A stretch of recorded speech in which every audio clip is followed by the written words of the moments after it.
जो कि outer most layer में प्रेजेंट होता है और आइस की शेप को मेंटेन करता है। कॉर्निया भी आई की आउटर लेयर में प्रेजेंट होता है। कॉर्निया आइस में इंटर होने वाली लाइट रेस को रिफ्रैक्ट करता है। कॉर्निया कॉन्वेक्स शेप होता है।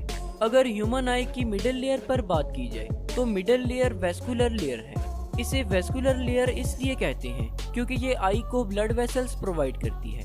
मिडिल लेयर में कोरॉइड, सिलरी बॉडीज और आइरिस प्रेजेंट होते हैं। Choroid chocolate deep brown colour का होता है। लाइट आई में इंटर होने के बाद रेटिना में प्रेजेंट सेंसरी रिसेप्टर्स को स्टिमुलेट करती है और फिर कोरॉइड में एब्जॉर्ब हो जाती है। सिलरी बॉडीज कोरॉइड से एंटीरियरली कंटिन्यू हुई होती हैं और इनमें सिलरी मसल्स भी प्रेजेंट हैं। सिलरी मसल्स स्फिंक्टर्स पर मुश्तमिल होते हैं। आई में प्रेजेंट लेंस भी सिलरी बॉडीज से अटैच्ड होता है।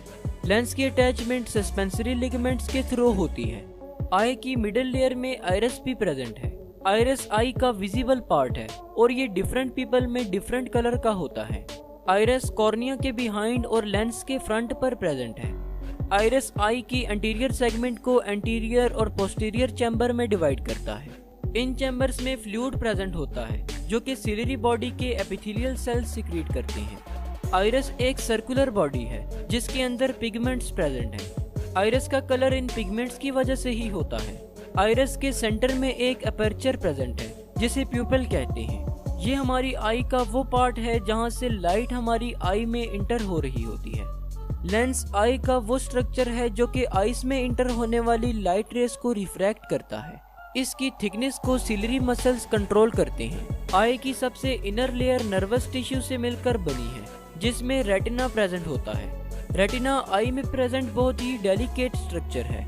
इसके अलावा लाइट सेंसिटिव रेटिना में कुछ सेल्स प्रेजेंट होते हैं जिन्हें कॉन्स एंड रॉड सेल्स कहते हैं। रॉड्स एंड कॉन्स में कुछ ऐसे पिगमेंट्स प्रेजेंट हैं जो आने वाली लाइट रेस को नर्व इम्पल्स में कन्वर्ट करते हैं और फिर इन नर्व इम्पल्सेस को ब्रेन की तरफ सेंड कर दिया जाता है। अगर आई की ब्लड सप्लाई पर बात की जाए तो आई को ऑक्सीजनेटेड ब्लड सिलरी आर्टरीज और सेंट्रल रेटिनल आर्टरीज प्रोवाइड करती हैं, जबकि आई से डीऑक्सीजनेटेड ब्लड का ड्रेनेज बहुत सी वेन्स के जरिए किया जाता है जिनमें सेंट्रल रेटिनल वेन्स वगैरह शामिल हैं। लाइट कॉर्निया के जरिए से आई में इंटर होती है। कॉर्निया आइरिस और प्यूपिल के फ्रंट पर प्रेजेंट एक कर्व्ड लेयर है। कॉर्निया एक प्रोटेक्टिव कवरिंग के तौर पर काम करती है। कॉर्निया से पास होने के बाद लाइट प्यूपिल से पास होती है। प्यूपिल आई की मिडल में प्रेजेंट एक ब्लैक डॉट है।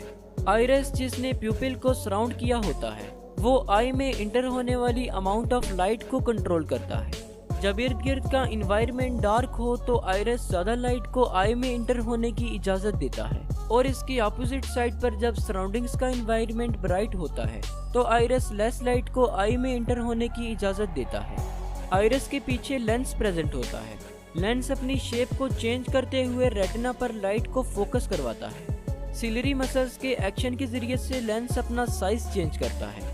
करीब पड़े ऑब्जेक्ट्स पर फोकस करने के लिए लेंस थिकर हो जाता है, जबकि दूर पड़े ऑब्जेक्ट्स पर फोकस करने के लिए लेंस थिनर हो जाता है। लेंस से पास होने के बाद लाइट रेस रेटिना पर फोकस हो जाती है। रेटिना का सबसे सेंसिटिव पार्ट मैक्यूला है। मैक्यूला में मिलियंस की तादाद में कॉन सेल्स प्रेजेंट होते हैं। मैक्यूला में कॉन सेल्स की हाई डेंसिटी की वजह से ही हमें विजुअल इमेजेस ज्यादा डिटेल्ड नजर आ पाती हैं। रेटिना में प्रेजेंट फोटो रिसेप्टर्स इमेजेस को इलेक्ट्रिकल सिग्नल्स में कन्वर्ट करते हैं। ये सिग्नल्स ऑप्टिक नर्व के जरिए से ब्रेन तक पहुंचते हैं। कॉन सेल्स के जरिए से हम कलर्स की आइडेंटिफिकेशन और ऑब्जेक्ट्स की डिटेल्ड विजुअलाइजेशन करते हैं। रॉड सेल्स नाइट विजन और पेरिफेरल विजन के लिए रिस्पॉन्सिबल होते हैं। रॉड सेल्स कॉन सेल्स की